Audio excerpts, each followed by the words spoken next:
Olá, graças a Deus, mais um grande dia, como sempre, uma grande oportunidade, um privilégio imenso, maravilhoso, como sempre, poderoso poder compartilhar a mensagem de Deus, a sua palavra que nos liberta, que nos cura, que nos transforma, que nos traz vida, que nos traz prosperidade, que nos traz felicidade, que nos traz sempre o amor de Deus em nosso coração, sempre nos revelando, sempre a sua vontade, a sua forma e a sua maneira de trabalhar para conosco, para que sejamos abençoados e consagrados através dessa fé, dessa palavra que nos liberta, que nos transforma, porque ela não volta vazia, ela vem para se cumprir naquilo que ela foi enviada. Se assim nós cremos, confiarmos, acreditarmos, quanto mais poderemos prevalecer nesse mundo, vencer, conquistar, nele prosperar realmente, porque Deus veio trazer vida e vida com abundância.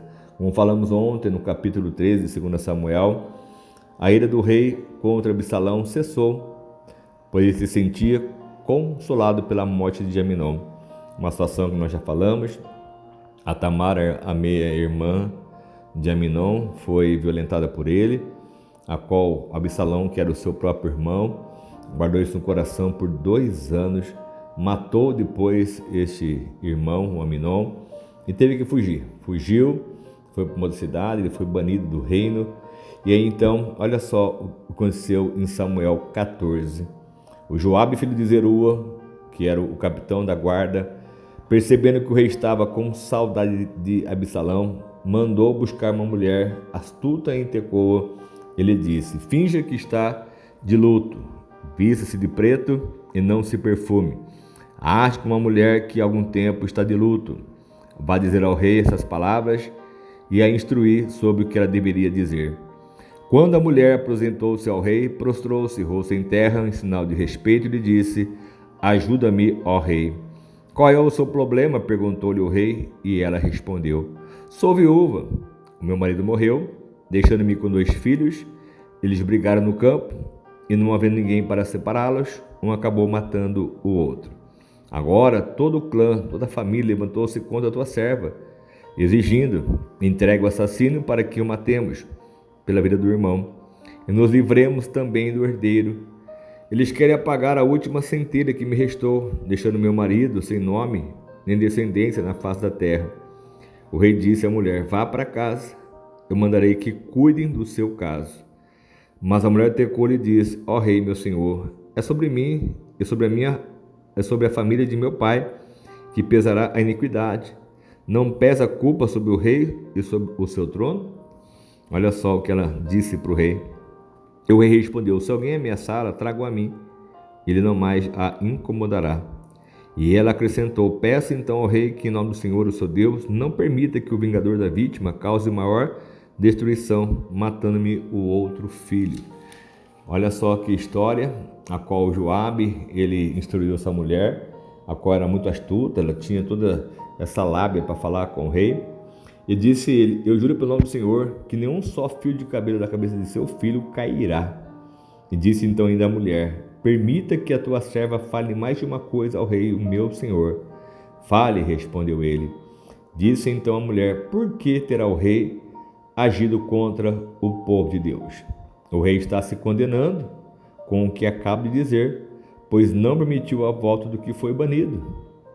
Que teremos que morrer um dia é tão certo como não se pode recolher água que se espalhou pela terra. Mas Deus não tira a vida, ao contrário, cria meios para que o banido não permaneça dele afastado. E eu vim falar sobre isso ao rei, meu senhor, porque o povo me ameaçou. Tua serva pensou que se eu falasse com o rei, talvez ele atendesse a sua serva e o seu pedido, e concordasse em livrar essa serva das mãos do homem, que está tentando eliminar tanto a mim como meu filho da herança que Deus nos deu. E agora tua serva diz: traga-me descanso à decisão do rei, o meu senhor, pois o rei, o meu senhor, é como um anjo de Deus, capaz de discernir entre o bem e o mal. Que o Senhor teu Deus, teu ungido, esteja contigo. Então o rei disse à mulher: não me esconda nada que eu vou lhe perguntar. Fale, ó rei, meu senhor, disse a mulher. E o rei perguntou: não é Joabe que está por trás de tudo isso?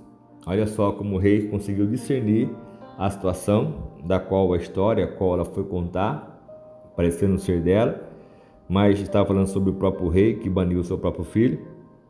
E o Joabe estava por trás dessa questão, dessa situação. E a mulher respondeu: juro por tua vida, ó rei, ninguém é capaz de desviar-se para a direita ou para a esquerda do que tu dizes. Sim, foi o teu servo Joabe que me mandou aqui para dizer tudo isso. O teu servo Joabe agiu assim para mudar essa situação. Mas o meu Senhor é sábio, como um anjo de Deus, e nada lhe escapa de tudo o que acontece no país.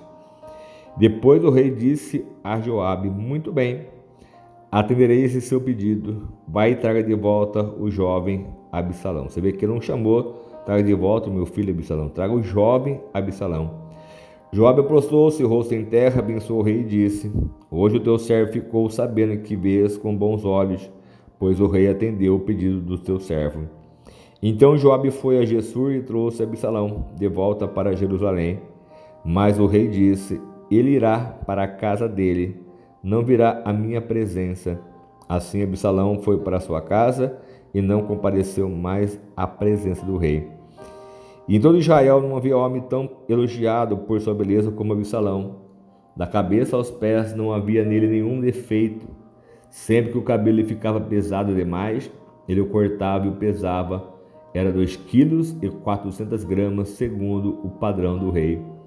Ele teve 3 filhos e uma filha, chamada Tamar, que se tornou uma linda mulher, o mesmo nome da própria irmã que foi violentada. E Absalão morou 2 anos em Jerusalém, sem ser recebido pelo rei. Você vê que então o rei até trouxe de volta a sua casa, enfim, não teve mais essa expulsão do país, enfim, pôde voltar à sua casa, mas não compareceu durante 2 anos na presença do rei. Olha só como o rei estava ainda triste, magoado, perdoou o filho, enfim, mas estava realmente ainda ressentido com a situação a qual estava neste momento. Então mandou chamar Joabe para enviá-lo ao rei, mas Joabe não quis. Olha só. Mandou chamá-lo pela segunda vez, mas ele novamente não quis ir. Então Absalão disse a seus servos: vejam a propriedade de Joabe, vizinha da minha. Ele tem uma plantação de cevada, trate de incendiá-la. E os servos de Absalão puseram fogo na plantação. Então Joabe foi à casa de Absalão e lhe perguntou: por que os seus servos puseram fogo na minha propriedade? E Absalão respondeu: mandei chamá-lo para enviá-lo ao rei com a seguinte mensagem: por que voltei de Jesur? Melhor seria que eu lá permanecesse. Eu quero ser recebido pelo rei, e se eu for culpado de alguma coisa, que ele me mande me matar. Então Joabe foi contar tudo ao rei, que mandou chamar Absalão. Ele entrou e prostrou-se rosto em terra perante o rei, e o rei o saudou com um beijo. Olha só como Absalão, ele teve esse momento, né, que ele não estava aceitando. 2 anos se passou, não podia ir mais na presença da casa do próprio pai, que era o rei de Israel, pelo que ele tinha feito, matado o próprio irmão. E as situações aconteceram. Situações sempre acontecem nessa questão de reino, de poder, de glórias. E quanto mais nós entendemos isso e compreendemos como que um coração pode ser movido pelo ódio, pela raiva, pelas angústias. Davi tinha um coração bondoso, um coração ao qual o próprio Deus diz que era o segundo o seu coração. Mas Davi também era um humano, Davi também tinha os seus erros, Davi ele tinha errado junto quando ele fez a situação com Betseba, quando ele mandou matar o seu marido, enfim. Coisa dessa forma, dessa natureza aconteceu. E aqui então estava uma situação bastante complicada para o rei, a qual um filho foi morto, uma filha foi violentada. Absalão era um problema porque estava realmente com as mãos cheias de sangue, porque ele matou o próprio irmão, ele mandou matar o próprio irmão, ele foi o que ordenou que assim se fizesse. E enfim, o rei estava totalmente angustiado nesse momento, estava triste, ainda que ele tinha sido consolado pela morte de Aminon, mas não fala a Bíblia que ele tinha o coração renovado para o seu filho Absalão. Ele estava consolado pelo próprio Deus pela morte de Aminon, mas não estava ainda consolado pelo que Absalão tinha feito com relação ao próprio irmão. A família, a casa, e aquela palavra que o Natan deixou, que a espada jamais iria se apartar da casa de Davi. Então, uma situação bastante complicada. Davi permitiu um erro, um engano, e isso foi realmente algo que dominou o seu palácio, o seu reino, na sua própria casa, na sua própria família. Tem tantas outras coisas que a gente pode aqui analisar, né? A maneira como Davi ele se portou, não repreendendo o próprio Amnon, não repreendendo o próprio Absalão, enfim, coisa desse tipo. Davi não agiu da forma correta e certa, deixou passar muitas coisas. Um rei a qual era um ungido, consagrado, que podia julgar causas e mais causas, ele julgava causas assim, a nossos olhos humanos era algo improvável, como o próprio Salomão teve depois que julgaram uma causa sobre uma mulher que tinha um filho morto, enfim, uma situação que foi bastante naquele momento intensa, naquele momento, mas a sabedoria que Deus lhe deu, ele julgou aquela causa e foi altamente abençoado. E assim como Davi tinha nas suas mãos o poder de mandar a morte que ele queria, de exaltar quem ele queria, humilhar quem ele queria. Ele era o rei, ele tinha o poder sobre o reino, ele mandava e assim se cumpria, ele ordenava, assim se cumpria. Então, uma situação aconteceu com o próprio Joabe, onde o Absalão criou uma situação, e tudo foi feito de uma forma a qual os homens assim desejaram que se fizessem. Nada foi pela vontade do próprio Deus. Deus permite a gente passar por muitas situações para ver o que está no nosso coração. E Davi depois ele foi realmente aprovado. Até hoje Davi é chamado segundo o coração de Deus. Então, lutas vamos passar, situações vamos enfrentar, mas com a certeza que Deus sempre vai nos dar a vitória, porque Ele é um Deus fiel para isso e muito mais. Davi não foi enganado por essa mulher que foi levada pelo Joabe de uma forma enganosa, uma cilada para ele, mas ele foi realmente altamente abençoado e consagrado de uma forma especial. Que assim sejamos também e que possamos entender e compreender o que Deus tem para cada um de nós. Vamos orar, vamos clamar ao nosso Deus para que Ele venha nos surpreender e nos abençoar ainda muito mais. Senhor amado Pai, mais uma vez eu peço, eu oro, eu clamo pela Tua palavra se cumprir sobre nós, que o Teu Espírito Santo venha se manifestar e venha operar de forma gloriosa sobre as nossas vidas, porque precisamos, meu Pai, de Ti para poder realmente fazer nesse mundo a diferença. E que nada, meu Pai, seja um impedimento ou uma dificuldade ou uma impossibilidade, Pai, de nós agirmos segundo a Tua vontade, segundo o Teu querer. Então peço mais uma vez, opere hoje o sobrenatural, opere hoje os milagres e maravilhas e que haja resposta, que haja vitórias, milagres, Pai, aconteça sobre nós de uma forma muito especial. Assim eu te peço, assim eu já lhe agradeço, com a certeza, meu Pai, da sua operação sobre as nossas vidas sempre, em nome do Teu Filho amado, Senhor Jesus. Amém?